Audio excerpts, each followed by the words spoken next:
کہ سب سے پہلے یہ ہے کہ رسول اللہ صلی اللہ علیہ وسلم کا ایک فرمان مبارک ہے کہ سب سے بہتر زمانہ میرا، اس سے کم بہتر میرے اصحاب کا، اس سے کم بہتر تابعین کا، اس سے کم بہتر تبع تابعین کا، اس سے کم بہتر تبع تابعین کا۔ یہ 5 دور ہیں۔ اس کے بعد چھٹا دور جب شروع ہوگا، یہ دور فتن ہوگا جو قیامت تک بڑھتا ہی چلا جائے گا۔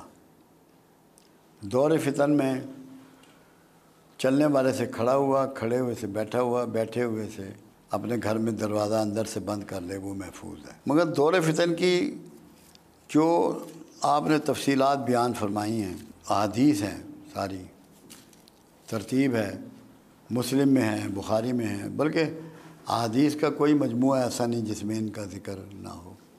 خاص کر اولیاء مقبول جان نے ابھی ایک کتاب تھی حماد بن نعیم کی، وہ چھپوائی، وہ ہے دور فتن پہ، اس میں بھی یہ سارے ذکر موجود ہیں، جس کے مطابق جو میری فیلنگ ہے یا جو میں محسوس کر رہا ہوں، میرے ذہن میں ایک ترتیب اس کی بلٹ ہوئی ہے۔ کہاں سچ ہوتی ہے کہاں نہیں ہوتی، یہ تو مالک کا کام ہے۔ اپنا ارادہ بدل دے، اپنا پروگرام بدل دے، وہ تو مالک ہے۔ پہلے نمبر پہ جو اب واقعہ آپ دیکھیں گے وہ ہوگا ہر مجدون کی جنگ، جس کو آر میگاڈون کہتے ہیں، جو ابھی فلسطین میں ہو رہا ہے، یہ بڑھے گی۔ اچھا، ہر مجدون ایک پہاڑی سلسلہ ہے، وہاں ابھی شروع نہیں ہوئی، جب وہاں ہوگی تو یہ ورلڈ وار ہوگی اور دنیا ساری اس سے تباہ ہوگی۔ ویسٹ کا تو نشان بھی نہیں بچے گا،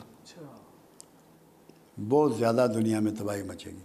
اس کا نام ہے انگلش میں آر میگاڈون، عربی میں اس کو ہر مجدون کہتے ہیں۔ یہ پہاڑی ہے ایک، جو میں جلدی دیکھ رہا ہوں، جس دور میں آپ اور میں رہ رہے ہیں۔ اس کے بعد ہے خروج دجال۔ 2 نشانیاں اس کی 3 پوری ہو چکی۔ مسلم کی حدیث ہے کہ دجال خراسان سے خروج کرے گا۔ خراسان یہ افغانستان وغیرہ، یہ سارا خراسان ہے، اور اس کی حمایت کرنے والے پچکی ہوئی ڈھال کے چہرے والے ہوں گے۔ شمالی اتحاد نے اس کی حمایت کی، جن کے جو پھینے ہوتے ہیں، جی بالکل جی، انہوں نے پچکی ہوئی ڈھال کے چہرے والے تھے، انہوں نے حمایت کی۔ وہ ایک ہاتھ سے آگ برسائے گا اور دوسرے ہاتھ سے اناج برسائے گا۔ کیا اس کے جہاز نے، وہ ایک ہی جہاز نے بم بھی گرائے اور ایک ہی جہاز نے آٹا اور گندم بھی گرائی جی، اور وہ فتح یاب ہوگا۔ پھر ایک اور علامت بتائی، وہ حیرانگی ہوتی ہے کہ 70,000 اصفہانی یہودی کالی ریشمی چادریں اوڑھنے والے دجال کے ساتھ خروج کریں گے۔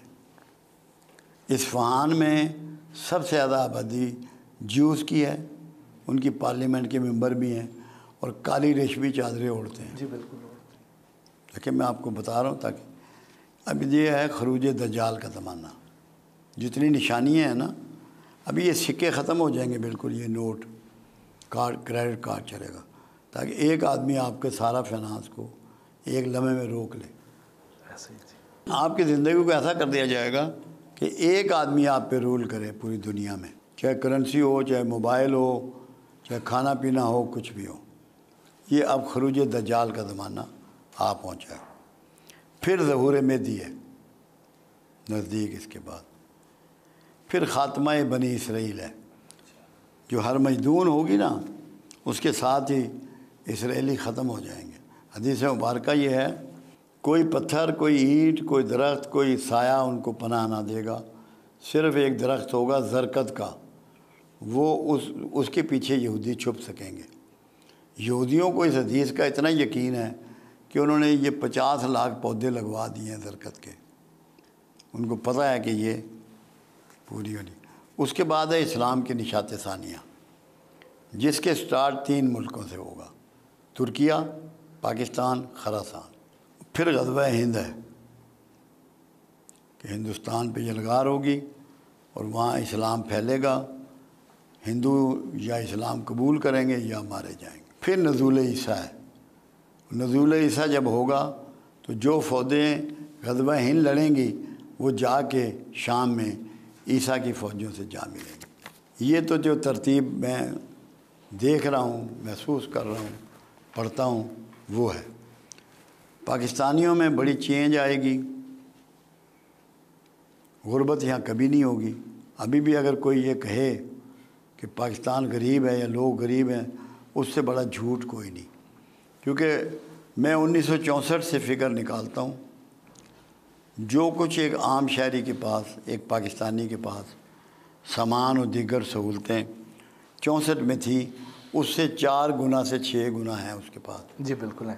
صرف ہم ناشکرے ہو گئے ہیں، ہر وقت اللہ کے موسم کا، اللہ کے پھلوں کا، سبزیوں کا، گوشت کا، دودھ کا، انڈے کا، حکمرانوں کا شکوہ کرتے ہیں، یہ نہیں سوچتے۔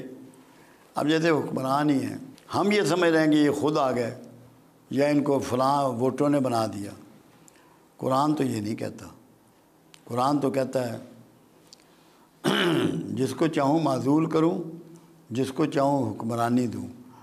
جب یہ فیصلہ اللہ کے پاس ہے تو ہمیں اللہ کے فیصلے سے ڈفر کرنے کی ضرورت کیوں ہوتی ہے؟ بالکل ٹھیک بات۔ ہمیں نہیں ہونی چاہیے، یہ بغاوت ہے اللہ سے۔ جب کملی والے کی ایک سٹیٹمنٹ موجود ہے، تم پر اگر ایک نک کٹا حبشی بھی حکمران بنا دیا جائے تو تم نے اس کی بھی فرما برداری کرنی ہے۔ نک کٹے حبشی کا لفظ میرے آقا لے رہے ہیں۔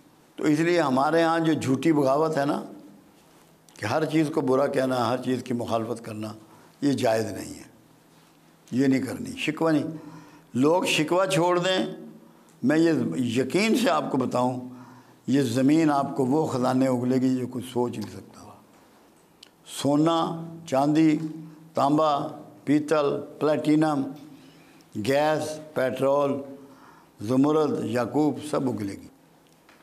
اللہ پہ شکوہ چھوڑ دیں، شکوے نے ہمیں ذلیل کر رکھا ہے۔ یہ جو کفار ہیں یا یہودی ہیں، غیر مسلم ہیں، تو وہ تو ان احادیث کو پوری طرح مانتے ہیں اور اس کے مطابق اپنی تیاری بھی کر رہے ہیں۔ بالکل مانتے ہیں وہ 100%۔ لیکن ہم بطور مسلمان اس پہ یقین ہی نہیں رکھتے ہیں۔ اور یار یہ نہیں بات، یقین سب کا ہے۔ جو مختلف مکاتب فکر پیدا ہو گئے ہیں نا، اور مسالک پیدا ہو گئے ہیں، انہوں نے ڈاؤٹ فل بنا دیا ان باتوں۔ اگر سب کی بات ایک ہی نکلے تو کیسے نہیں مانے گی؟ پوری امت مانے گی۔ پھر تمہاری ڈائریکشن سیدھی ہو جائے گی۔ اس لیے میں لوگوں کو کہتا ہوں کہ 2 چیزوں تک اپنے آپ کو محدود کر لو علم میں، قرآن تک اور صاحب قرآن تک۔ واہ واہ۔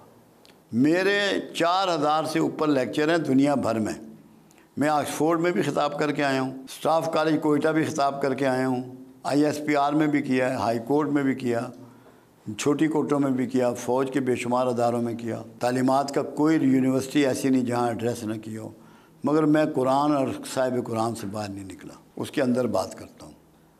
تو یہ جو اتنے فرقے بنا دیے گئے ہیں، یہ ٹھیک ہو اسی جائیں کے گے۔ پیش نظر بنائے گئے ہیں کہ ان کے ایک چیز ایسا پہ نہیں ہوتا، متفق نہ ہو جائیں۔ اس میں پرابلم ایک ہوتا ہے، نہیں فرقے کسی نے نہیں بنائے، ہم نے بنائے۔ آپ کی اور میری ڈسکشن ہوئی، ہم دونوں علماء ہیں، ایک دوسرے کو دلیل دینے کے باوجود ہم نے ایگری نہیں کیا۔ وہ آگے اپنے اسٹوڈنٹ کو بات بتا دی، وہ ایک فرقہ پیدا ہو گیا، وہ ایک سوچ پیدا ہو گئی۔ اگر ہم یہ سوچ لیتے کہ میری وجہ سے امت میں تفرقہ پھیلے گا اور میں اپنی بات نیچے کر لوں، میں لسے پیودہ پتر بن جاؤں، تو یہ نہ ہوتا۔